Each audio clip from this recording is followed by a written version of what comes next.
amostragem é a primeira etapa no processo de avaliação da fertilidade do solo. Através dela é possível identificar os nutrientes presentes no solo e orientar os procedimentos de adubação e correção para que o sistema agrícola seja produtivo, eficiente e econômico. A amostragem de solo é a primeira etapa para uma boa nutrição das plantas. A Casa Produtor Rural conversa hoje com o engenheiro agrônomo Gerson Marchese, coordenador técnico do GAP, Grupo de Apoio, Pesquisa e Extensão, do Departamento de Ciências do Solo, da Exalc USP. Gerson, fala pra gente, qual é a importância da amostragem de solo? Certo. A amostragem de solo é fundamental para a avaliação da fertilidade do solo na sua área, que vai ser chave para a elaboração de uma recomendação de adubação adequada, gerando assim a produtividade esperada para a sua cultura. Certo. E qual seria a época mais adequada para realizar essa amostragem de solo? A época mais adequada seria antes da implantação da cultura, para culturas anuais, por exemplo, ou para culturas perenes que ainda não foram implantadas. Mas, de maneira geral, é importante que você faça com antecedência suficiente para enviar essas amostras para análise, interpretar as análises em tempo hábil para conseguir formular a recomendação de adubação e aplicar os insumos antes do período de maior exigência da cultura. E quais são os critérios para a realização da amostragem de solo na área? A determinação da área de amostragem vai levar em conta alguns fatores como relevo, tipo de solo, cultura anterior, histórico das culturas que foram implantadas. Então, por exemplo, se você for fazer uma amostragem de solo convencional e você tem na sua área grão, soja, milho, você na sua área pastagem, por exemplo, você vai separar essas áreas primeiramente de acordo com o relevo, a área de topo, a área de relevo mais declivoso, tipo de solo. Então, eu sei que aquela área da minha fazenda é mais arenosa, aquela área é mais argilosa. Você vai dividir as glebas levando em conta esses fatores e em seguida você vai determinar essas áreas. Se você tiver uma área muito extensa, de mais de 15, 20 hectares, você vai dividir essa área em 2 glebas, por exemplo, e realizar de 15 a 20 subamostras em cada uma dessas glebas. Então uma área limite, vamos dizer assim, de uma área homogênea seria 15 a 20 hectares, na qual você vai retirar de 15 a 20 subamostras. Outra forma de realizar a amostragem é a sistematização do terreno. Nesse caso, você está usando agricultura de precisão, então isso vai depender do capital que você tem disponível para realizar essa amostragem e o equipamento que você tem disponível posteriormente para realizar uma adubação a taxa variável, por exemplo. Nesse caso, sistematizado, as glebas são definidas por GPS, que a gente chama de grid de amostragem. Então o grid vai ser de 3 hectares em áreas que são pequenos quadrados que você divide a área, e os pontos são georreferenciados. Você vem com o GPS e tira a amostragem no ponto que o GPS te mandar. Isso é definido via computador. Só que isso já seria um sistema um pouco mais caro e depende do objetivo do produtor para a realização dessa amostragem. Ferramentas utilizadas na amostragem de solo. Agora, a amostragem mais simples. Quais são as ferramentas que o produtor pode estar usando para realizar a amostragem? Certo. As ferramentas utilizadas para amostragem de solo, elas têm que ser feitas de um material que não contamine o solo, que não seja feito de ferro, por exemplo, que pode ser um contaminante do solo. Tem que ser uma ferramenta que tenha um volume conhecido, que você consiga tirar amostras com volume homogêneo, e uma ferramenta que não contamine as amostras posteriores. O trado holandês é uma ferramenta muito adequada, que cumpre todos esses requisitos. O trado holandês é uma das ferramentas. A outra ferramenta vai ser a sonda. A sonda também cumpre esses requisitos e é bastante utilizada. E a sonda também tem que ser utilizada junto com a marreta. A forma de utilização da sonda, por exemplo, você vai limpar o solo, limpar o terreno de cobertura vegetal, retirar a cobertura vegetal do terreno, posicionar a sonda de forma reta, vertical e bater a marreta até ela se aprofundar numa profundidade conhecida. A profundidade é outro fator muito importante para a amostragem de solo. Geralmente essas ferramentas que são indicadas para essa finalidade, elas já têm algumas demarcações, em geral 10, 20, 30 e 40 centímetros. Porém, essas demarcações elas são um pouco difíceis de ver no campo quando você está retirando muitas amostras. Então a gente até sugere que você cole uma fita isolante ou mesmo marque com uma caneta para facilitar a regulagem dessa profundidade. Outros itens que você precisa ter consigo para realizar a amostra de solo são 2 baldes, pelo menos, ou 3, dependendo do número de profundidades que você for retirar a amostra, e um saco para acondicionamento das amostras para envio para o laboratório posteriormente. Geralmente os laboratórios já fornecem esse saquinho de amostra para você. Esse, por exemplo, é do laboratório da Exalc. No momento do acondicionamento das amostras no saquinho, é muito importante a identificação adequada dele, com a profundidade de amostragem, número do talhão, número da gleba, e você não pode se confundir com os baldinhos, que vão estar identificados com a profundidade adequada. A profundidade 0,20 vai no saquinho 0,20 e assim por diante.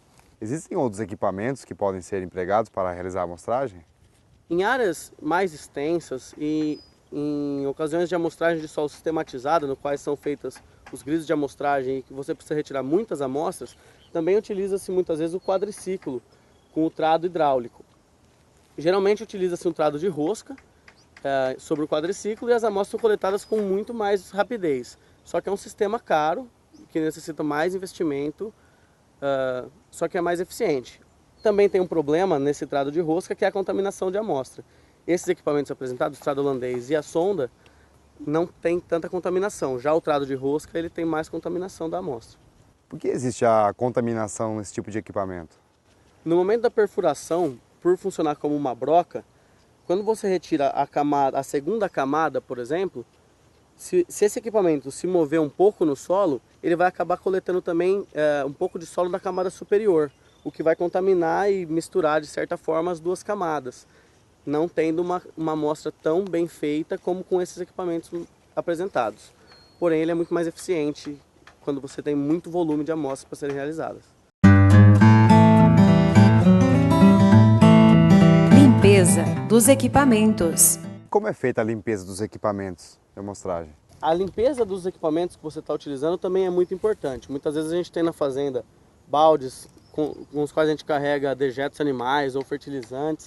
Esse tipo de balde não pode ser utilizado para amostragem, senão você vai ter contaminação da amostra. O balde tem que estar devidamente higienizado, limpo, de preferência ser destinado só para essa finalidade.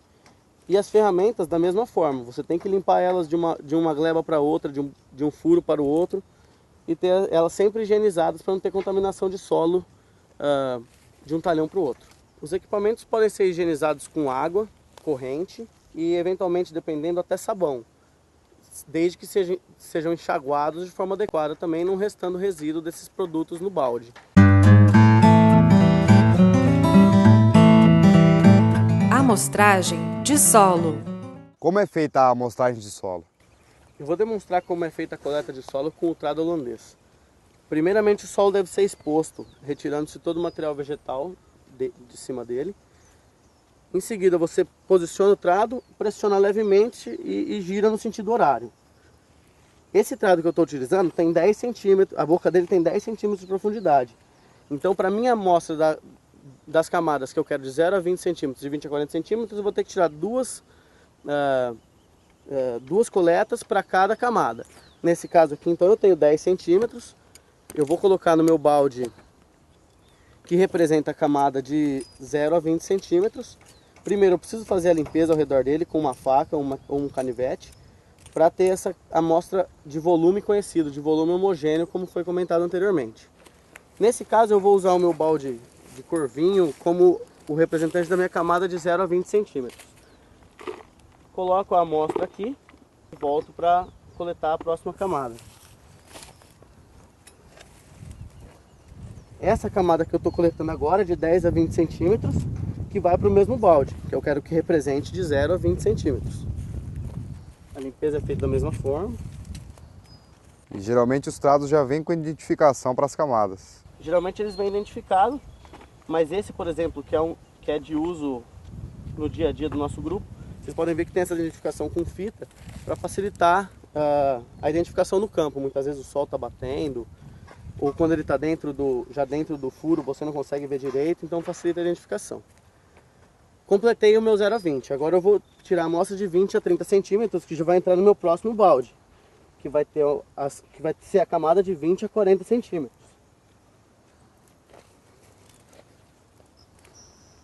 Essa profundidade de amostragem, ela é indicada tanto para culturas anuais como perenes, como pastagens, café, citros e mesmo soja, milho, feijão. Só no caso da cana-de-açúcar que atualmente ela tem sido alterada para 25 a 50. E agora minha última coleta, que vai ser da camada de 30 a 40. Pronto. Esse furo que eu fiz representa uma amostra simples. Em cada área, como eu tinha comentado, vão ser feitas de 15 a 20 amostras simples como essa. Após a coleta de 20 furos como esse, você vai fazer a homogeneização do balde. Durante a coleta tem que se atentar a não colocar amostras de 30 a 40 ou 20 a 30 no balde de 0 a 20 e vice-versa. Com relação às demais culturas, por exemplo, culturas anuais, como é o caso aqui do nosso campo, você vai realizar a amostragem antes da implantação da cultura e vai aleatorizar essas amostras, retirando parte delas na linha da cultura anterior, parte delas na entrelinha. A quantidade de amostra sugerida é 50% na linha e 50% na entrelinha. Dessa forma você vai ter uma avaliação adequada da fertilidade do seu solo. Já em culturas perenes, já implantadas, antes da implantação você vai fazer da mesma forma que nas pastagens, aleatorizando, andando em zigue-zague por toda a área, retirando as amostras desta forma. Já nas culturas perenes já implantadas, você vai retirar na projeção da copa da cultura, pois naquele local é onde você vai ter uma maior quantidade de raízes e é onde vai ser realizada também a adubação da cultura. Durante a amostragem, por que o amostrador deve percorrer em zigue-zague o campo? O caminhamento em zigue-zague visa coletar amostras nas mais diversas áreas do seu campo, formando assim uma amostra composta representativa daquela área. Então visa a cobertura completa da área. Qual seria a profundidade ideal para realizar uma amostragem? Tanto para culturas perenes como anuais, a profundidade mais adequada para a amostragem é de 0 a 20 centímetros e de 20 a 40 centímetros, não fazendo a mistura dessas camadas. Essas amostras foram determinadas pois a maior parte dos livros de recomendação de adubação são baseados nessas profundidades. Quando você pega uma tabela de classes de teores de nutrientes no solo, por exemplo, e você tem as classificações como muito baixo, teor baixo no solo, teor médio no solo, esses teores foram definidos com experimentos nos quais foram retiradas amostras de 0 a 20 e 20 a 40 centímetros. Por isso essas são as profundidades recomendadas para a retirada das amostras para a posterior elaboração de uma recomendação de adubação.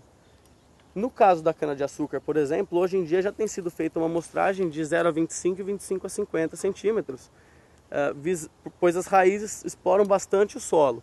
Então, visando avaliar a fertilidade do solo até uma camada mais profunda, a amostragem tem sido realizada dessa forma hoje em dia. Depois da coleta das suas 15 a 20 amostras simples, você vai obter uma amostra composta. Vai ser um balde com um volume um pouco maior de terra, que você vai precisar homogeneizar. Caso contrário, você perde o motivo da aleatorização do caminhamento em zigue-zague, porque você vai acabar colocando mais terra de um ponto da área do que do outro. Então a homogeneização é muito importante. Você vai homogeneizar essas amostras, essa amostra composta, e colocar no saquinho. O Gustavo vai ajudar. Como você tem um volume muito maior no balde do que no saquinho, não tem problema cair para fora, esse tipo de coisa, porque como já está homogeneizado, você vai ter uma amostra bem representativa da sua área. Pode descartar uma parte disso. E você vai coletar aqui cerca de 400 gramas de solo, que vão ser suficientes para as suas análises. Após a coleta, o saquinho deve ser fechado, grampeado, como o Gustavo fez aqui, e identificado da maneira correta, como foi falado, talhão, gleba, profundidade. É importante lembrar também, eu estou usando o baldinho vinho para a camada superior, para a camada de 0 a 20, então você tem que colocar no saco 0 a 20. Cuidado para não confundir os baldinhos, o ideal é até escrever o número da camada que você está utilizando aqui para colocar no saquinho. Porque essa confusão pode comprometer a produtividade da sua lavoura. A confusão de camadas, a confusão de talhões, então a identificação é primordial para uma recomendação adequada.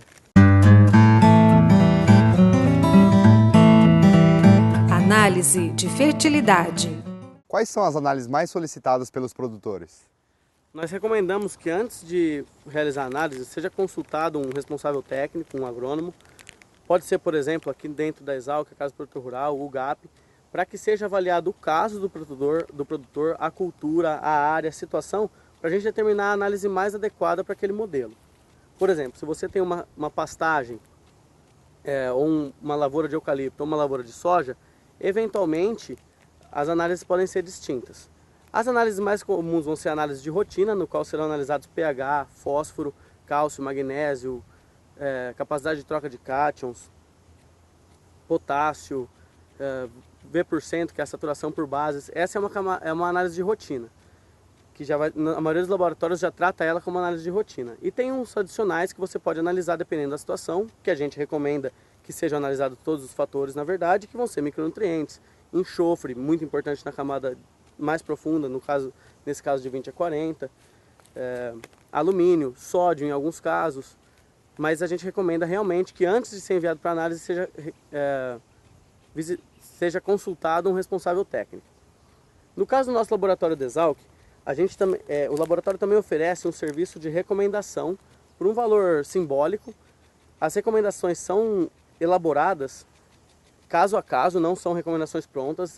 O caso é analisado, o histórico do produtor, a disponibilidade de capital do produtor, o tamanho dele, a cultura, a análise de solo, tudo isso é analisado pelo GAP e é elaborada uma recomendação de adubação específica para aquele produtor, por um valor simbólico, que a ideia é realmente ajudar a orientar o produtor nesse sentido. E como é que o produtor pode fazer para entrar em contato? Ao trazer a análise de solo para o laboratório da Exalc, será oferecido esse serviço. O serviço vai ser oferecido pelas próprias recepcionistas do laboratório, e então elas vão passar o contato do GAP, eles vão preencher uma ficha, um formulário com essas informações de histórico da área, cultura, enfim, e posteriormente o GAP entrará em contato com o produtor também, e o produtor também vai ficar à vontade para entrar em contato com o GAP para que seja elaborado uma recomendação completa e adequada para aquela situação. Então é necessário que o produtor venha até a universidade para poder fazer essa solicitação? É preferível, mas não necessário. O envio pode ser realizado pelo correio, mas a gente sugere que entre em contato por telefone com o laboratório para que o envio seja feito de forma adequada, o condicionamento das amostras de forma adequada e o preenchimento dos formulários de forma adequada também. Dúvidas sobre a amostragem de solo? Entre em contato com a Casa do Produtor Rural, com a apresentação de Gustavo Maiolo, edição de Lucas Barbosa e direção de Marcela Matavelli. Nós vamos ficando por aqui. Para mais informações, acesse nosso site www.exalc.usp.br/cprural. Para mais informações, entre em contato com a Casa do Produtor Rural da Exalc.